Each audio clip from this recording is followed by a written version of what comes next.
Example 2.18 અબાષ્પશીલ દ્રાવ્ય જેનું molar દર આપેલું છે 40 ગ્રામ પર મોલ એનું દળ શોધવાનું છે, એટલે કે દ્રાવ્યનું દળ શોધવાનું છે.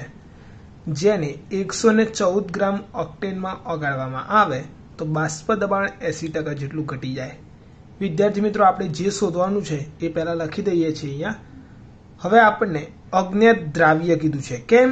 તો અહીંયા દ્રાવ્ય પદાર્થનું નામ નથી આપ્યું, એટલે આપણો દ્રાવ્ય પદાર્થ એ અજ્ઞાત છે. એનું મોલર દળ આપ્યું છે, એટલે કે અણુભાર આપેલો છે 40 ગ્રામ પર મોલ છે. તો સૌ પ્રથમ આપણે એનો મોલર દર લખી દઈએ. અણુભાર કોનો છે? તો દ્રાવ્ય માટે.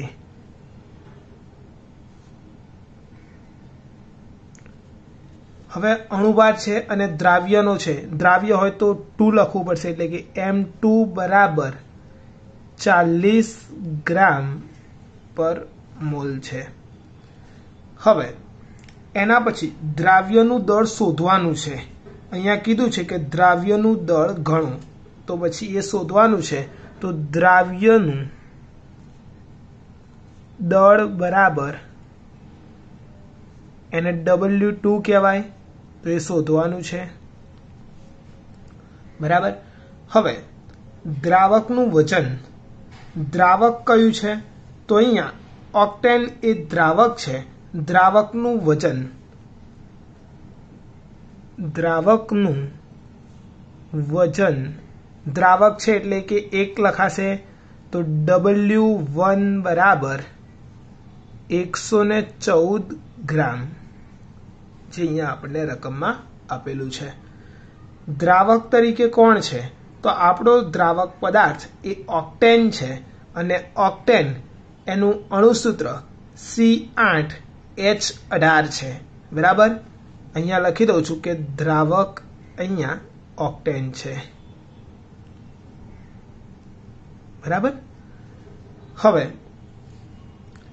આપણને દ્રાવકનો અણુભાર એ શોધવો પડે, જે આપણને રકમમાં આપેલો નથી.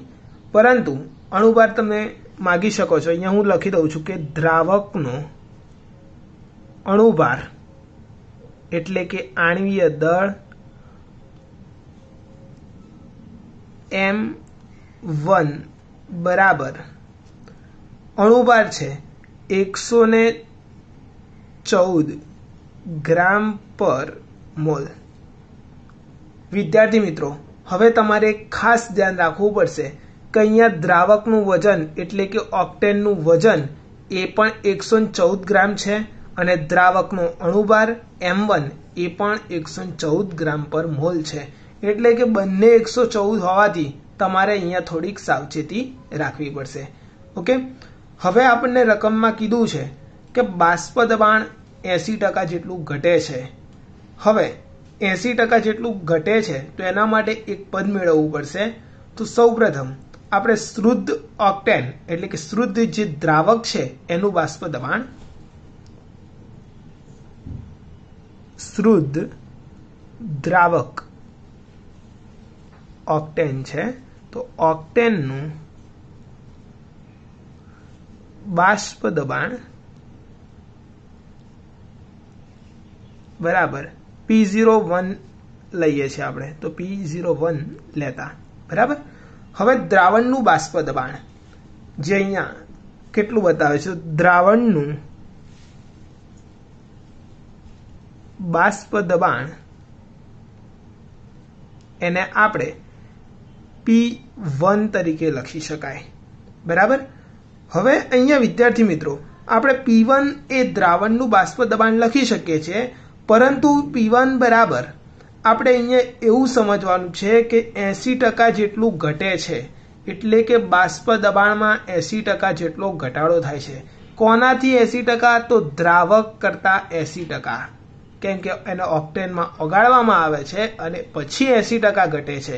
એટલે કે જે દ્રાવકનું બાષ્પ દબાણ છે P01 એના કરતા દ્રાવણનું બાષ્પ દબાણનો ઘટાડો આવે છે. તો ઘટાડો છે 80%, તો દ્રાવણનું બાષ્પ દબાણ P1 બરાબર P01 આના કરતાં એટલે કે જે દ્રાવકનું હતું એના કરતાં 80% ઘટે છે તો અહીંયા 80% આવશે. કેમ? તો P1 એટલે કે દ્રાવણનું બાષ્પ દબાણ બરાબર 80% ઘટાડો થાય છે. કોના કરતાં? તો દ્રાવકના બાષ્પ દબાણ કરતાં. બરાબર. હવે 80% લખ્યું છે આપણે તો 80/100 લખવું પડશે P01. બરાબર. તો હવે આનો આન્સર આવે કે P1 બરાબર 0.8 P01. બરોબર. તો અહીંયા P1 બરાબર 0.8 P01 આપણને મળે છે. અહીંયા સુધી વિદ્યાર્થી મિત્રો કમ્પ્લીટ ખબર પડી ગઈ. હવે એના પછી આપણે આગળ દાખલો ગણવો હોય તો અહીંયા તમને દ્રાવકનું બાષ્પ દબાણ ખબર છે, દ્રાવણનું બાષ્પ દબાણ પણ ખબર છે. એના ઉપરથી હવે બાષ્પ દબાણ છે એટલે આપણે કયું સૂત્ર લાગુ પડે? તો એની માટે રાઉલ્ટના નિયમ મુજબ અનુસરવું પડે છે. રાઉલ્ટનો નિયમ અહીંયા અબાષ્પશીલ દ્રાવ્ય માટે છે એટલે કે રાઉલ્ટનો પ્રથમ નિયમ લાગુ પડશે. હવે વિદ્યાર્થી મિત્રો રાઉલ્ટનો પ્રથમ નિયમ તમને આવડવો જોઈએ. એનું સૂત્ર, એને કઈ રીતના ગણતરી થશે? તો સૌ પ્રથમ તમારે રાઉલ્ટનો પ્રથમ નિયમ છે તો એનું સૂત્ર તમને નિયમ આવડવો જોઈએ. નિયમની અંદર કંઈક એવું કહેવા માંગે છે કે જ્યારે બાષ્પ દબાણમાં થતો ફેરફાર એ મોલ અંશના સમાન હોય છે. એટલે કે હવે અહીંયા લખ્યા છે કે રાઉલ્ટના નિયમ અનુસાર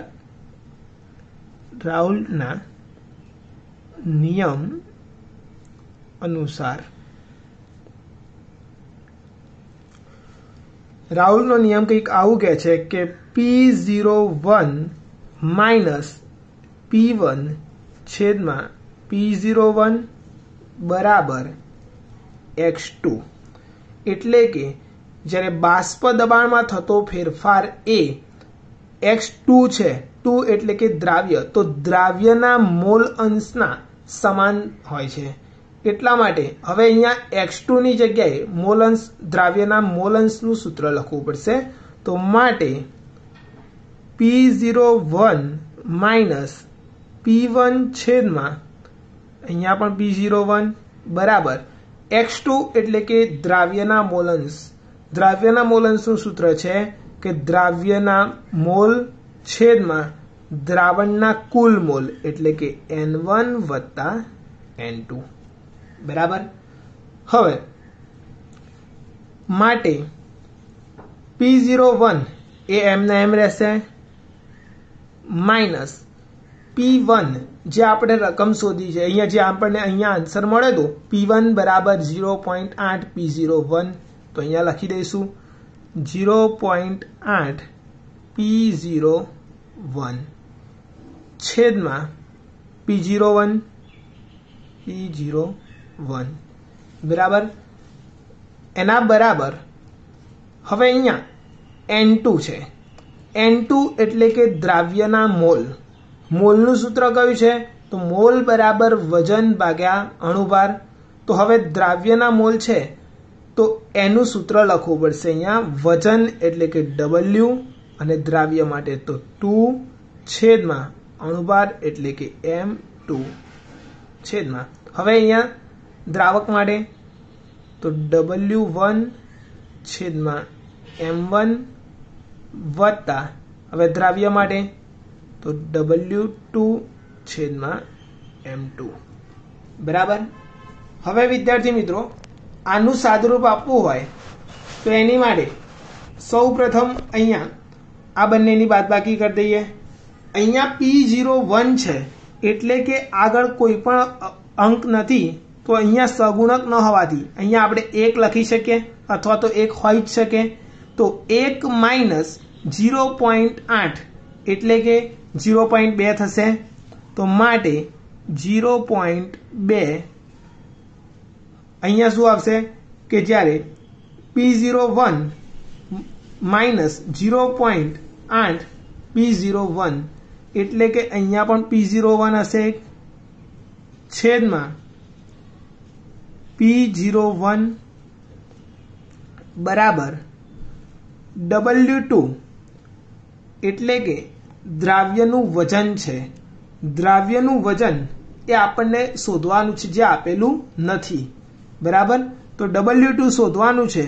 તો W2 m ના m છેદમાં m2 દ્રાવ્યનું જે આણ્વીય દળ અણુભાર આપેલો છે 40 ગ્રામ પર મોલ જે રકમની અંદર આપેલું છે તો અહીંયા 40 આવશે છેદમાં W1 જે દ્રાવક માટે છે દ્રાવકનું વજન આપણને 114 ગ્રામ આપેલું હતું તો અહીંયા 114 એના છેદમાં M1 એટલે કે દ્રાવકનો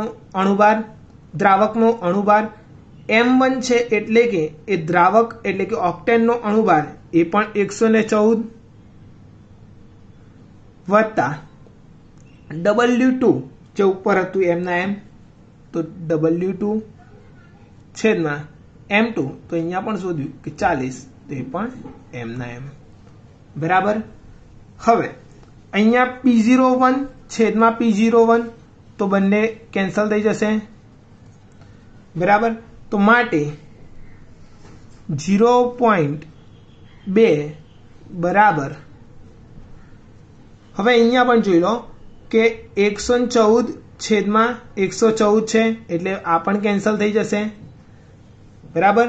તો 114 ને 114 કેન્સલ થાય તો અહીંયા 1 લખી શકાય કેમ કે અહીંયા પ્લસની નિશાની છે એટલે કે 1 અહીંયા આવશે. હવે વિદ્યાર્થી મિત્રો W2 છેદમાં 40 છે અને સિમ્પલી પહેલા લખી દઈએ છીએ અહીંયા એક વખત કે W2 છેદમાં 40 એના છેદમાં 1 વત્તા W2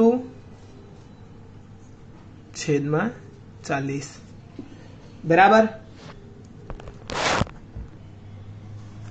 હવે અહીંયા જે આપણે પહોંચ્યા હતા કે અહીંયા સુધી પહોંચી ગયા હતા 0.2 બરાબર W2 છેદમાં 40 છેદમાં 1 પ્લસ W2 છેદમાં 40. અહીંયા સુધી આપણે ગણી લીધું હતું. એના પછી હવે આનું સાદુરૂપ આપવું હોય તો એની માટે અહીંયા આપણે લસા લેવો પડશે. તો માટે 0.2 બરાબર W2 છેદમાં 40 એના છેદમાં અહીંયા લસા લેવો પડશે. કેમ? તો અહીંયા પ્લસની નિશાની છે તો 40 ગુણ્યા 1 તો 40 પ્લસ W2 છેદમાં 40 આવશે. બરાબર? હવે માટે 0.2 બરાબર અંશનો છેદ એ છેદમાં આવશે તો W2 એના છેદમાં આવશે તો 40. બરાબર? અહીંયા ગુણ્યા આ તો અંશનો અહીંયા છેદમાં જ છે તો ગુણ્યા 40 પ્લસ W2 આ છેદનો એ છેદ છે તો એ અંશમાં જશે તો અહીંયા 40 આવશે. 40 કેન્સલ થઈ જશે તો માટે 0.2 બરાબર W2 છેદમાં 40 પ્લસ W2. બરાબર? હવે આનું સાદુરૂપ આપવું હોય તો 40 વત્તા W2 એ આ બાજુ લઈ જઈશું ક્રોસ ગુણાકાર તો 0.2 કૌંસમાં 40 પ્લસ W2 બરાબર W2. બરાબર? હવે 0.2 ગુણ્યા 40